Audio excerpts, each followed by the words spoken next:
A judge mocked the widow's daughter in front of the entire court, certain she was no match for him. Miss Boone, you're a poor child. You have no place in this courtroom. But he never expected her to win the case and stun the entire frontier. The air inside the dust-choked Blackwater courtroom was suffocating. 17-year-old Clementine Boone stood alone at the defense table, fighting to save the ranch her family had struggled to keep. Please don't cry, Mama. We've already lost Pap, but I swear I won't let them. Judge Thomas Crane watched her with quiet confidence, certain she would fold under the weight of the law. Then he made a public challenge. If you win this case, I'll resign as judge. Is he serious? If you lose, you and your mother will pack your wagons and leave this territory by sundown. You might want to reconsider whether a little girl belongs in a court of law. I'm prepared to proceed, Your Honor. Clementine accepted. He thought he was easily crushing a widow's daughter. He never imagined that his cruel wager would soon turn against him, leaving the powerful judge facing the very humiliation he had intended for her. That's impossible. And stunning the entire frontier. If you win this case, I'll resign as judge. Judge Thomas Crane's words hit Clementine in front of the entire town. The courtroom fell silent. Then, harsh whispers and chuckles spread across the room as people turned to stare at the young girl standing alone. Everyone understood what this was. It was a public humiliation. Crane leaned back in his heavy leather chair. He looked down at her with cold amusement from the high bench. If you lose, he added, you and your mother will pack your wagons and leave this territory by sundown. You might want to reconsider whether a little girl belongs in a court of law. A few cattlemen in the back rows laughed aloud. At the plaintiff's table, Elias Reed, a wealthy lawyer from out east, smirked behind his pristine collar. Clementine felt her chest tighten. She could still ask for a delay. No one in Blackwater would blame her. She was only standing here because the hired attorney, Mr. McFarlane, had been severely beaten in a dark alley the night before. The defense of her family's ranch had been thrown onto her shoulders at the very last second. But if she stepped back now, everything her family had bled for would end here. She thought of her mother, Abigail. She thought of Abigail scrubbing laundry in freezing river water just so Clementine could afford to stay in school. She thought of the honest ranch hands who had chipped in their wages to buy Clementine her grandfather's old leather-bound law books. To them, she was more than just a widow's daughter. She was proof that someone from their dusty side of the valley could stand up to the rich railroad barons. If she folded now, she would not just fail herself, she would fail all of them. Clementine lifted her head. No, Your Honor. Crane narrowed his eyes beneath his bushy brow. No what? No delay. I am prepared to proceed. That surprised the crowded room. The chuckling stopped. Crane's smile returned, tight and venomous. Very well, Miss Boone. Then let us begin. Elias Reed argued first. He paced the creaking floorboards with arrogant ease. He called the widow's claim to the Boone Ranch baseless. He stated the land had been legally sold to the Cornwall Railroad Company. He argued that Clementine had no legal grounds to dispute a signed contract. When he finished, he sat down, looking entirely satisfied. Crane turned his heavy gaze to Clementine. Your turn. She stood up. Her hands trembled slightly. She reached into her apron pocket and gripped her grandfather's old brass cavalry compass. Her grandfather was Colonel Thaddeus Boone, the legendary Union cavalry commander who had led the impossible Midnight Shenandoah rescue. He had taught her never to show fear to a bully. She squeezed the brass tight, took a deep breath, and stepped forward. Your Honor, this case is not about a simple land dispute. It is about correcting a lie. The room quieted. Outside, the faint sound of horses stamping in the dirt could be heard. My father, John Boone, died on the 10th of May, Clementine said, her voice steady and clear. Yet, the railroad claims he signed his ranch away on the 12th of May. Reed rose to his feet instantly. Objection. The girl is making up dates to earn pity. Sit down, Mr. Reed, Crane snapped. Reed blinked, clearly surprised, and lowered himself back into his wooden chair. Clementine kept going.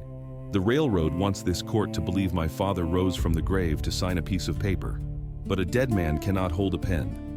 She lifted a heavy, worn book from her table. "This is the town undertaker's ledger. It records my father's burial on May the 10th. It is signed by the undertaker and witnessed by the town doctor. This ledger was never shown to my family." That changed the room. Murmurs broke out. Cowboys leaned forward in their pews. Reed stood again, his face turning red. "Objection. That ledger is not properly filed before this court.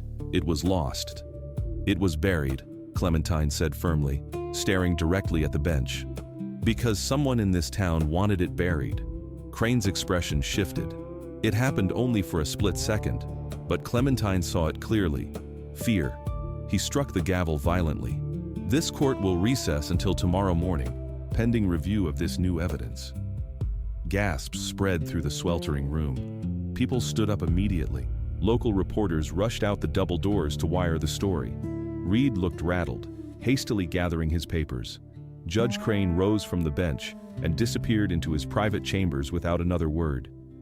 Clementine sat down slowly on the hard wooden bench. Her breathing was uneven. Her hands were still shaking, but the compass in her pocket felt warm. An older man with a silver mustache and a faded Texas Ranger star approached her after the room began to empty. It was Hosea Brooks, her grandfather's oldest friend. He stopped beside her table. "You know what just happened?" Hosea asked, taking off his dusty Stetson. Clementine shook her head. Hosea looked toward the judge's empty bench. "You scared him." Clementine frowned, adjusting her collar. "The judge?" Hosea nodded slowly. "He didn't challenge you because he thought you were a weak little girl." Clementine stared at him. Hosea leaned heavily against the wooden railing, lowering his voice. "He challenged you because powerful men only attack people they fear." Clementine looked toward the empty bench, then down at the undertaker's ledger still resting under her hand. For the first time, she understood. Judge Thomas Crane had not tried to humiliate her because he believed she would easily lose. He had tried to humiliate her because he was terrified she might actually win. Clementine did not leave the courthouse with the rest of the townsfolk. She stayed in the small, stifling conference room beside the main hall.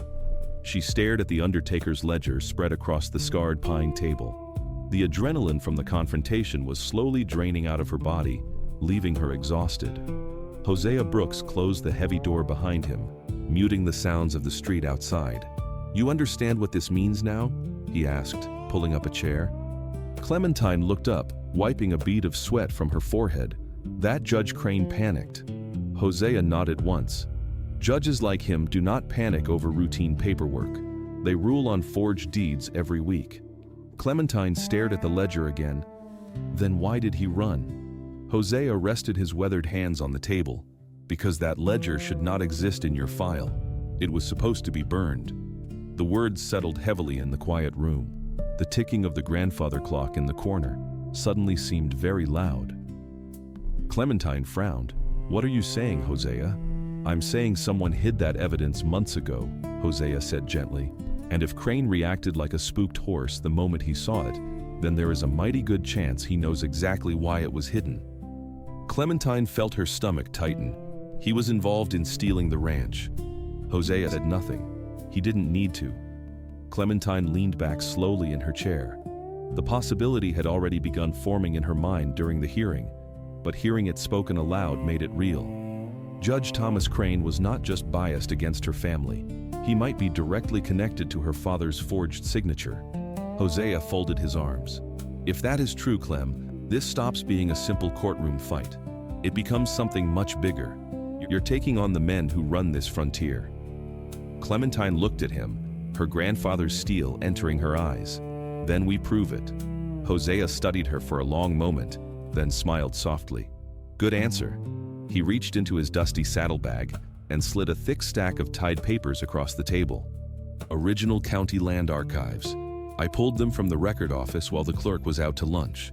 I figured we'd need them before someone decided to make them disappear." Clementine carefully untied the string. Inside were land grants, sheriff reports, tax notes, and old property filings from the valley. Hosea stood up, putting his hat back on.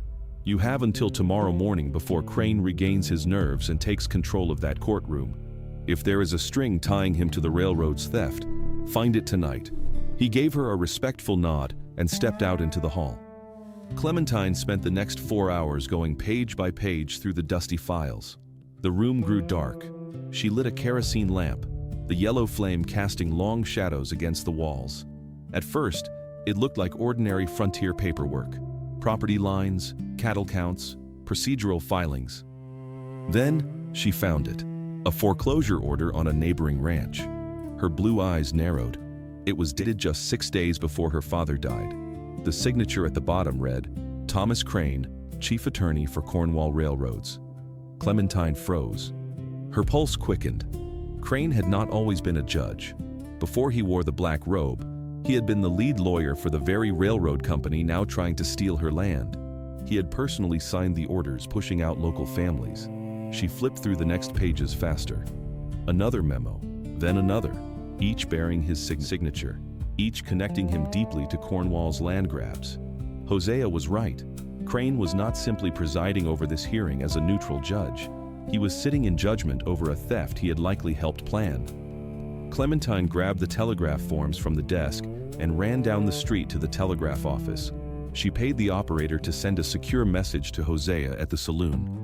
"I found everything," her message read. Crane worked for Cornwall. 10 minutes later, Hosea found her outside the office.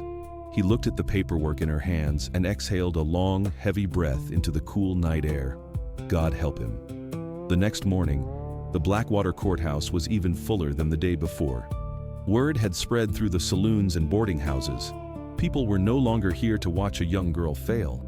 They were here to see what happened next. Judge Crane entered from his chambers with his usual controlled, heavy step. But Clementine saw it immediately. He looked tired.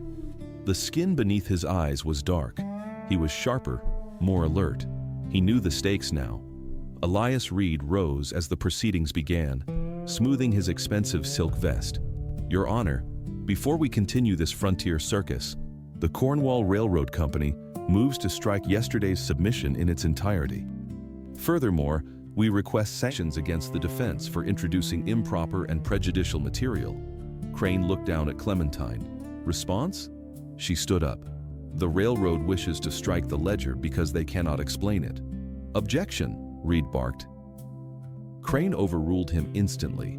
He wanted to appear fair to the gallery. Clementine continued, her voice echoing in the wooden hall. "Furthermore, Your Honor, the defense requests the disclosure of all Cornwall Railroad legal personnel involved in the original Boone land acquisition. Specifically, we request to know if any sitting member of this court participated in those decisions." Uncourt. That changed Crane's face just slightly, but everyone in the room saw it. Reed immediately rose. "Objection! Relevance!" Clementine did not look at Reed. She looked only at Crane. "It goes directly to our claim that evidence was deliberately suppressed by men with a vested interest in the railroad's success." Crane's jaw tightened beneath his gray beard. He stared at her for 3 full seconds before answering. "Denied." The room stirred. Cowboys muttered to one another. Clementine spoke again. "Then let the record reflect that this court has denied disclosure of the railroad's legal involvement in suppressing evidence." Crane's eyes narrowed into dark slits. "Noted, Miss Boone." Hosea, seated in the front pew directly behind her, leaned forward slightly. "He's rattled," he whispered. Reed resumed his argument, but his rhythm was off. His arrogant confidence from the previous day had faded. He was no longer simply defending a land claim. He was protecting a secret. The hearing continued for another grueling hour. Every time Clementine pushed toward railroad's past conduct, Crane shut her down faster than before. Every ruling favored Elias Reed. Every objection from the railroad was sustained. Every attempt Clementine made to broaden the discovery of old deeds was firmly denied. Hosea leaned close during a brief recess while Crane reviewed a document. "He's trying to bleed you out," Hosea said softly. Clementine nodded, wiping dust from her skirt. "I know." "Then stop playing his game." She frowned, looking back at the old ranger. "Meaning?" Hosea's eyes hardened, matching the iron of his badge. "Stop trying to prove his misconduct in theory. Prove his involvement directly." That afternoon, Clementine left the stifling courthouse and walked straight to the county archives. She requested the employee records for the Cornwall Railroad Company from the year her father died. The nervous clerk resisted, citing company privacy. Clementine persisted, slamming a silver dollar on the counter. 2 hours later, she had what she needed: employment rosters, surveying logs, legal assignments. Every single one of them confirmed the exact same truth. Thomas Crane had been the chief legal architect for Cornwall's expansion through the valley. He was not a secondary lawyer. He had built the very contracts now forcing families off their land. Clementine stared at the yellowed paper. Her mouth went dry. This was bigger than a stolen ranch. The man trying to destroy her family was not protecting the law. He was protecting himself. Her pocket watch ticked loudly. She found Hosea outside the livery stable. "Well, he wasn't just involved," Clementine said, her voice dropping. "He wrote the contracts." Hosea went quiet, feeding an apple to his horse. "Then that means if your father's deed is proven a forgery, Crane goes down with the railroad." Clementine finished the thought. Yes. That night, Clementine sat alone at the kitchen table of her family's small ranch house. She worked by the light of a single oil lamp until nearly midnight. She organized every record, every foreclosure notice, every surveying log, every signature. Her mother, Abigail, came downstairs, wrapping a woolen shawl around her shoulders. She looked at the papers covering the table. "Clementine," Abigail said softly, "we need to talk." Clementine looked up, rubbing her tired eyes. "I'm almost finished, Mama." Abigail sat down across from her. Her hands were rough from years of labor, but her eyes were kind. "Mr. McFarland sent a message from the doctor's office. He says we should drop the case." Clementine stared at her mother in disbelief. "Drop it? After everything they did to him? He says you are accusing a sitting federal judge of corruption. That brings dangerous men to our door, Clem." Abigail sighed heavily. "He says we should take the small settlement the railroad offered and move on." Clementine stood up. "A man forged Papa's name. They stole our home. And if I go after Crane directly, we might actually win. And if you miss, we lose our lives," Abigail said gently. She reached across the table and took her daughter's hand. "This frontier rewards survival, Clementine. Learn that." Clementine stood alone in the kitchen after her mother went back to bed, furious. Hosea rode up to the house minutes later. He had heard the news from town. He stepped inside, shaking the night chill from his coat. "Your mother wants you to stop." "She's scared," Clementine said, sinking back into her chair. Hosea looked at the files spread before her. "Are you going to stop?" Clementine thought of her father. She thought of the 20 years he had spent breaking his back to turn this rocky soil into a home. She thought of Crane looking down at her from his bench like she was nothing but dirt on his boots.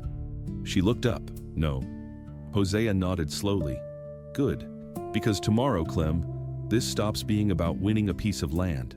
She met his weathered eyes. "It becomes about exposing a machine," Hosea said, his voice dropping to a gravelly whisper. "And machines do not go quietly." Clementine looked down at the stack of evidence, at Crane's name appearing over and over again on the ledgers. Then she understood the truth fully. The most dangerous man in that courtroom was not Elias Reed. It was the judge. "I need a witness," Clementine said. "Someone who was there when Crane forged the deeds." Hosea tapped a finger against a surveying log. "Most of the Cornwall men moved out west. Some died, but there is one name here, Levi Morgan. He was the head surveyor for Cornwall. He lives out near Ridgeview." "I'm going," Clementine said, grabbing her heavy wool coat. "Take your grandfather's rifle," Hosea warned, "and ride fast." 40 minutes later, Clementine stood on the porch of a secluded log cabin in the foothills. The wind howled through the pines. She knocked hard on the heavy door. An older man opened it. He held a lantern in one hand and a revolver in the other. Suspicion was written across his deeply lined face. "Mr. Levi Morgan?" Clementine asked. "Who's asking?" "My name is Clementine Boone. I am defending my father's ranch in court." Morgan's face changed instantly. He tried to slam the door. Clementine drove her boot against the frame, stopping it. "Please," she said quickly, "I only need 5 minutes. I have nothing to say about the Boone Ranch." "You surveyed our land," Clementine said, "and you know my father didn't sign that deed." Morgan's eyes darted toward the dark tree line. "Watch yourself, girl. Did you know the undertaker's ledger was buried?" Clementine asked, stepping closer. "Or did Thomas Crane hide that from you too?" That stopped him, just for a moment. But that moment told her everything. Clementine held his gaze. "You didn't know." Morgan lowered the revolver slightly. His jaw tightened. "You need to leave. You don't know what kind of men you're hunting. I know they let my father die and stole his legacy. Help me understand what happened." Morgan stared at her for a long time. The wind whipped at his gray hair. Finally, he stepped back and opened the door. 5 minutes. He sat heavily in a rocking chair by the hearth and folded his arms. "I surveyed your land," he said quietly. "It was the best water access in the valley. Cornwall needed it, but your father refused to sell." Clementine sat opposite him on a wooden stool. "So they forced him?"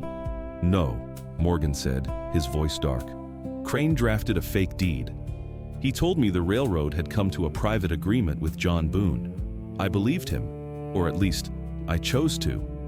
"What about the ledger?" Morgan looked at the fire. 3 days before the railroad filed the deed, the undertaker came to Crane. He had proof your father was already dead before the ink was dry. I saw Crane take the ledger from him. Clementine's heart pounded against her ribs. "You saw him?" "He said he'd handle the paperwork personally. He locked it in his office safe. Who else knew?" Morgan hesitated. "Just one other man, the railroad's regional manager, Arthur Vance." Clementine pulled out a piece of charcoal and wrote the name on her hand. "Where is he?" "Retired, living in a brick mansion in Saint Denis." Morgan stood up. "Would you testify to this?" Morgan laughed bitterly. "Against Thomas Crane? You think I have a death wish, little girl? You let an innocent man's family lose everything." That landed. Morgan looked away, his shoulders slumping. "I've thought about John Boone every day since." Clementine stepped toward the door. "Then if you testify, Crane goes to federal prison. They can't hurt you if they are behind bars." Morgan nodded slowly, staring at the floorboards. "One statement, under oath. I'll ride into town tomorrow and swear to it." Clementine left the cabin with a profound sense of hope. For the first time since this nightmare began, she had a direct witness connecting Crane to the forgery. She rode her horse hard back toward Blackwater, the cold night air biting at her cheeks. She found Hosea waiting at the livery. "Morgan agreed," she said, sliding out of the saddle. "Crane personally hid the ledger. He's coming tomorrow to swear to it." Hosea's voice sharpened. "That's enough to blow this wide open. We file that affidavit, and Crane has to recuse himself. He also gave me the name of the regional manager," Clementine added. "Arthur Vance." Hosea went completely still. The crickets in the grass seemed to stop chirping. "Vance?" Hosea repeated. "Arthur Vance is one of the wealthiest men in the state. If he's tied to this," Hosea shook his head. "This is bigger than judicial corruption, Clem. This is an empire." That night, Clementine returned to the small boarding house room in town, where she and her mother were staying for the trial. The moment she opened the heavy oak door, she knew something was terribly wrong. The room had been torn apart. Mattresses were sliced open, feathers blanketing the floor. Drawers were dumped out. Her grandfather's law books were thrown against the wall, their bindings cracked. Her stomach dropped. She ran to the small writing desk where she kept her backup case materials. Gone. Every copied surveying log, every court note, every procedural filing, gone. Only one thing remained on the scarred wood of the desk. A single sheet of thick, expensive parchment. No signature, no fingerprints, just 6 words written in elegant ink. "Drop the case while you can." Clementine stared at the message. Her hands shook, not from fear, but from a sudden, blinding anger. Because now there could be no doubt. This was no longer about one corrupt judge protecting his reputation. This was a machine, and it had finally shown her its teeth. She grabbed the note and ran back out into the street. She found Hosea at the saloon and said the only words that mattered now. "They're scared." Hosea arrived at the boarding house in under 5 minutes. He stepped inside, stopped, and surveyed the destruction in total silence. He looked at the sliced cushions and the empty desk. He turned slowly toward her. "Did they take anything valuable?" he asked, his hand resting on the grip of his revolver. Clementine held up the parchment note. Only the case materials. Hosea read it once. His face darkened like a thundercloud. They're escalating. Clementine folded her arms tightly. They broke into my room, Hosea. I know. They stole our evidence. I know. Hosea stepped closer, his voice low and steady. And that means you are right over the target. Powerful men don't break into boarding houses over weak cases. Clementine looked around her ruined room. Her anger had burned straight through her fear. Now this proves a conspiracy. No, Hosea said grimly. It proves desperation, which is useful, but it isn't admissible in a court of law. Clementine exhaled sharply, her breath pluming in the cold room. So what now? Hosea looked at her directly. Now, we stop pretending this is only a legal fight. We lock the doors, we load the rifles, and tomorrow morning, we take the ward directly to the judge's bench.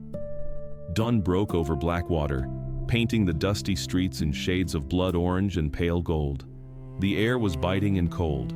Clementine and Hosea stood outside the heavy courthouse doors, watching the road leading out toward Ridgeview. They were waiting for Levi Morgan. He was their silver bullet. At 7 o'clock, a horse trotted into town. But Morgan was not alone. He rode flanked by 3 men on horseback. They wore dark dusters and bowler hats, hired guns, Pinkerton men, paid by the Cornwall Railroad. Behind them rolled a polished black carriage. Morgan looked terrified. His face was pale, his shoulders hunched. When he saw Clementine on the courthouse steps, he looked down at his saddle horn. He did not stop. He rode straight past the courthouse and out the other side of town. "Morgan," Clementine called out, stepping down on the dirt. "Mr. Morgan, wait." The hired guns steered their horses to block her path.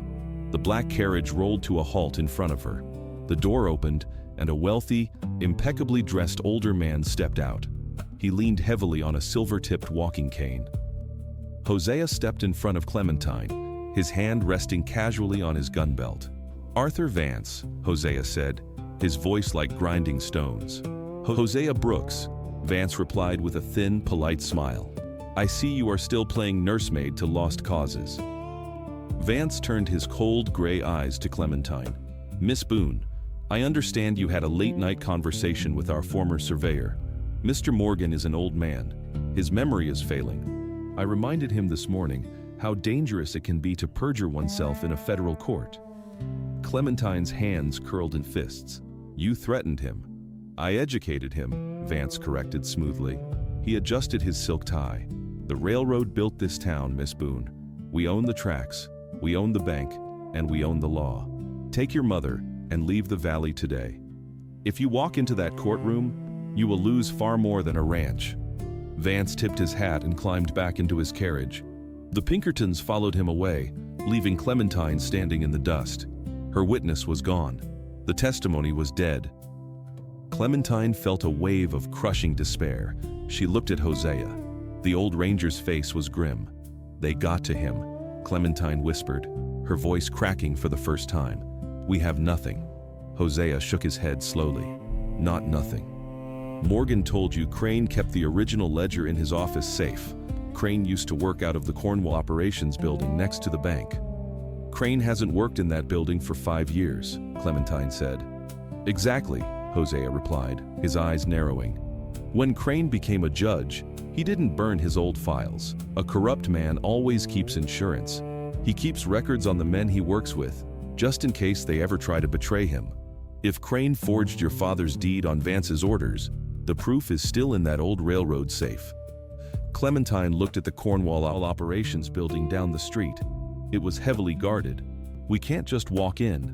Hosea smiled faintly, a dangerous glint in his eye. "No, but I still wear a silver star, Clem, and a Texas Ranger can requisition private property for a criminal investigation. You just need to distract the guards long enough for me to crack the safe." 10 minutes later, Clementine walked right up to the front doors of the Cornwall Operations building. 2 armed guards stepped in her way. "Building closed to the public, little lady," one guard grunted. "I am Clementine Boone," she said loudly, making sure her voice carried. I am here to accept Mr. Arthur Vance's settlement offer for my father's ranch. Go fetch him." The guards exchanged a confused look. This was exactly what the bosses wanted. One guard hurried inside to find the manager. The other stepped away from the door to light a cigarette. Around the back of the building, Hosea slipped through an alley window. Clementine stood on the boardwalk, counting the seconds. Her heart hammered against her ribs. If Hosea was caught, he would hang. If she failed, her mother would be homeless. She reached into her pocket and gripped her grandfather's compass. "Hold the line," she thought. "Hold the line." Inside the building, Hosea crept into Crane's old, abandoned office. It smelled of stale tobacco and dust. The heavy iron safe sat in the corner. Hosea knelt beside it. He had spent his youth hunting outlaws. He knew how to listen to the tumblers of a lock. He pressed his ear to the cold iron and slowly spun the dial. Click. Outside, the first guard returned. "Mr. Vance ain't here right now. You'll have to come back." "I will wait in the lobby," Clementine insisted, taking a step forward. The guard put a heavy hand on her shoulder. "I said, come back later." Suddenly, the back alley door banged open. Hosea strolled out, casually dusting off his coat. He walked right past the guards and tipped his hat to Clementine. "Morning, Miss Boone. Beautiful day for a trial." Clementine backed away from the guards and followed Hosea down the street. As soon as they turned the corner, Hosea opened his coat. Tucked into his belt was a thick, black leather book. "Insurance," Hosea said. Clementine opened the book. The pages were filled with Thomas Crane's meticulous handwriting. It was a master ledger: names, dates, bribes, payoffs, and forged deeds. And there, on page 42, was the entry for the Boone Ranch. May 12th, forged signature per A. Vance, ledger buried. Clementine stared at the ink. Her breath hitched. "We have him." Hosea loaded his revolver with a loud metallic click. "Then let's go hang a judge." Courtroom 7B was suffocatingly hot. The gallery was packed shoulder to shoulder with ranchers, townsfolk, and railroad men. Whispers filled the room like a swarm of locusts. Judge Thomas Crane entered from his chambers. He looked incredibly pleased. He had spoken with Vance. He knew Levi Morgan had fled. He knew the young, foolish girl standing at the defense table had absolutely nothing left to fight with. The bailiff called the room to order. Crane sat down heavily in his leather chair. "Proceed," Crane said, a cruel smile touching his lips. Elias Reed stood up instantly. "Your Honor, seeing as the defense has failed to produce a single credible witness, the Cornwall Railroad moves for immediate dismissal of this case. We request the court formally recognize the Boone deed as valid." Crane looked down at Clementine. The entire town watched her. "Miss Boone," Crane said, his voice dripping with fake sympathy, "it appears you are out of options. For the sake of the court's time, do you concede?" Clementine stood up. She did not tremble. She did not look away. She picked up the thick, black leather book and stepped out from behind the defense table. "I concede nothing, Your Honor." Reed scoffed. "Objection. The girl is wasting time." "Overruled, Mr. Reed," Crane said lazily. "Let the child speak her final piece." Clementine walked to the center of the room. "The plaintiff claims my father signed his land away. The plaintiff claims the original undertaker's ledger was lost. But the truth is, this court is not a place of justice. It is a place of business." Crane's smile vanished. "Watch your tongue, girl." Clementine raised her voice so everyone in the gallery could hear. "Before you were a judge, Thomas Crane, you were the chief architect for the Cornwall Railroad, and you did not leave that job behind when you put on that black robe." Crane gripped his gavel. "One more word and I will hold you in contempt." Clementine slammed the black leather book onto the plaintiff's table, right in front of Elias Reed. "I submit into evidence the private financial ledger of Judge Thomas Crane." The courtroom froze. Crane's face drained of all color. He half rose from his chair. "Where did you get that?" His voice cracked. It was not anger. It was sheer, unadulterated terror. Clementine pointed directly at him. "This ledger documents over 30 forged land deeds in this valley. It documents bribes paid by Arthur Vance, and it explicitly documents the forgery of John Boone's signature, ordered by the railroad and executed by you." The room exploded. cowboys shouted. Ranchers who had lost their land stood up in fury. Reed scrambled backward, away from the book, as if it were a rattlesnake. Crane slammed his gavel furiously. Order! Order! I demand this court be cleared. Bailiff, arrest that girl. Nobody touch her. Hosea Brooks roared, stepping through the swinging doors at the back of the room. He walked down the center aisle, his Texas Ranger star pinned proudly to his chest, his hand resting on his gun. Behind Hosea walked three men. One of them wore the dark suit and silver badge of a United States federal marshal. Hosea had wired the Capitol the night before. The marshal had arrived on the morning train. The marshal stepped past Clementine and looked up at the bench. Judge Crane, you are ordered to step down immediately, pending a federal review of judicial misconduct. Crane remained frozen. He looked at the gallery. He looked at the angry faces of the men and women he had cheated for years. Then, he looked at Clementine. You little fool, Crane spat, his voice trembling. You think you can tear down the railroad? They will crush you. Clementine met his eyes, cold and steady. If I win this case, you said you would resign. She took a step closer to the bench. Resign. Crane collapsed back into his chair. He had no power left. His secrets were bared to the world. The federal marshal walked up the wooden steps, pulled Crane from his seat, and locked heavy iron cuffs around his wrists. For the first time in 10 years, Thomas Crane was dragged out of his own courtroom. The room erupted into deafening cheers. Hats were thrown into the air. Elias Reed frantically packed his briefcase and practically sprinted for the back door. Clementine stood in the center of the chaos. She looked down at her hands. They were finally still. The Blackwater sun was warm on Clementine's face as she walked out of the courthouse. The dust was settling in the street. Her mother, Abigail, was waiting by their wagon. Tears streamed down Abigail's weathered face. She ran forward and pulled Clementine into a fierce, tight embrace. We're keeping it, Clementine whispered into her mother's shoulder. We're keeping the ranch, Mama, Abigail sobbed, holding her daughter close. Your papa would be so incredibly proud of you, Clem, so proud. Jose walked out of the double doors, leaning on the wooden railing.